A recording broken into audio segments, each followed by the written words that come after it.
Hi guys, it's me nga po pala si Bisalog Vlog, a day in my life as a content creator. Ate na, nanay pa. Pwede mong maging ate at pwede mo ring maging nanay, huwag mo lang maging bebe, agoy. Samahan nyo na naman nga po si Bisalog for today's video sa panibagong araw at panibagong buhay na naman. For today's video, araw na naman guys ng Sabado, alam nyo na. Kailangan talagang maagang gumising si Bisalog nyo pero natanghalian yan. Habang nagkakape, wala namang tinapay kaya magchichismis na lang, maagang maaga pa talaga. Oy, naniwala ka na naman. Oy, dito naman tayo sa usaping labahan for today's video. Abay, kahapon ng Biyernes, hindi naman pala naglaba ang Bisalog niya kaya for today's video, 2 sako na naman yung labahan niya. Kaya hindi pwede na hindi ako maglaba. Kasi Sabado, pagkabukas ay Linggo at kinabukasan naman ulit ay Lunes. Abay, syempre pasok ka na naman yun. O, diba, ready, nag-iipon na naman ang Bisalog nyo ng kanyang energy for today's video. Sabi ko nga po kay Kong Rider, ako ihatid niya na doon sa tulay para makapagsimula na ako ay mamaya kasing hapon ay kami magwawalis na naman sa buong compound. At ito siya, busy na naman. Ano kaya naman pinagkakabisihan na re? Abay, syempre si Bisalog nyo ay laging papasiguro yan sa buhay. Ay, syempre kaaga-aga pa naman na re ay walang gana pang kumain. Abay, syempre tayo babaon. O, diba ka, sarap-sarap ng aking ulam. Pinaksiwa na turay. Related ka mo kay tigamas bati mambalaka mo.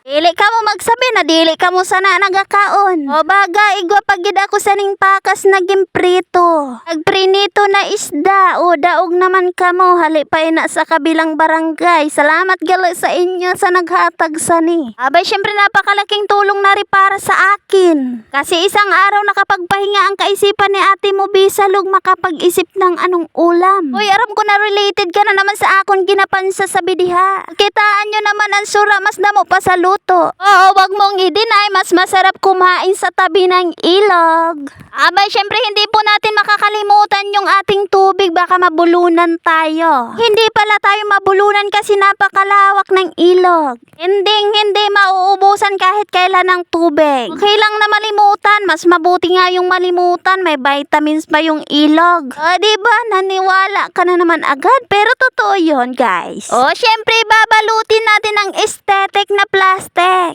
O, diba, balutin mo ako, agoy. Hoy, hindi. Punta na tayo maglaba. For today's video, samahan nyo na si Bisalog nyo. O sige, samahan nyo na naman si Bisalog sa buong maghapon niya. Pero kung hindi mo kaya, hindi umalis-alis ka na. Abay, nagagalit naman ang taong anay. Ay, joke laang yun. At ikaw masanay na sa akin. Kaya let's go for today's video. Gora-gora na. Ay, magkilos-kilos na tayo habang maaga pa. Habang hindi pa mainit ang ulo mo ay Habang hindi pa mainit yung araw.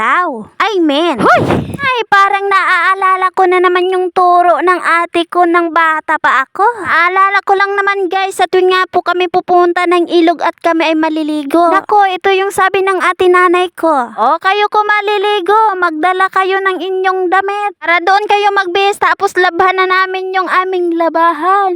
O, diba, tama naman talaga. Ganun yung turo ng ate ko dati. Kasi before ako mag-ate nanay, siya muna ang naging ate nanay namin. Ay, talaga naman oo ang amin talaga buhay. Bago man lang nakapag-asawa ang ate ko ay nako. Basic na talaga sa kanya ang lahat. Kasi habang dalaga pa siya, overtraining talaga guys. Totoo talaga guys, sa murang edad ng ate ko natuto siya sa buhay.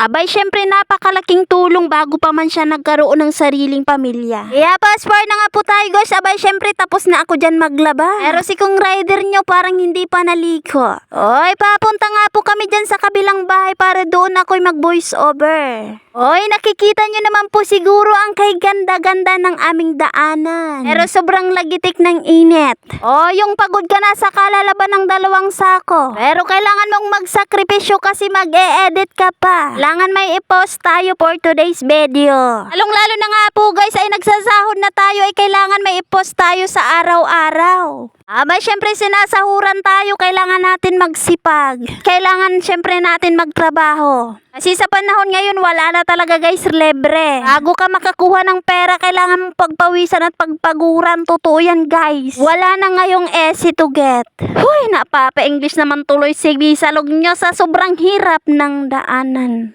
Ay akala ko sa sobrang hirap ng buhay. Ay about naman didi sa amon ginaagihan ba. Hoy, shout out nga ni didi sa amon sityo tugbungan ba. Ay grabe ba, sobrang kapangit-pangit naman ang daanan. Hindi ko kayang maipaliwanag. Kasi maliwanag na talaga na sobrang pangit talaga ng kanyang daanan. Napakadulas pa guys. Pero basic. Biglang sabing basic ah. Pero kung maluya-luya ka didi, aabot ka man na sa inyo balay bagan hali ka na sa tanuman. O nga sa imo nano din ka nagbuso. Hoy, sabihon mo na lang na hali ka sa tanuman ba? Nagtanom ba ka mo kag nados mo ba? Pero wala sinda ka aram. Nagbuso ka nagali sa agihan ba? Kaya for today's video, dito na tayo sa aming bahay. Malapit na talaga guys. Pero kailangan pa natin dumaan din sa kunting pagsubok. O diba, may kamukha naman yung agihan naton. Kung nag-agi kita sa tunuman, bagan maagi naman kita didihi sa kagubatan. Oy, natatanaw na natin ang katotohanan. Nandito nga po guys sa aming bahay ay ang daddy ko nga po at ang tatlo nga po naming kapatid. Pero hindi nga po sila dini natutulog kasi hindi pa nga po dini pwede tulugan. Kayo ba naman guys ay sunod-sunod talaga yung bagyo. Tapos no budget pa, abay syempre. Parang yung daanan lang ay walang budget.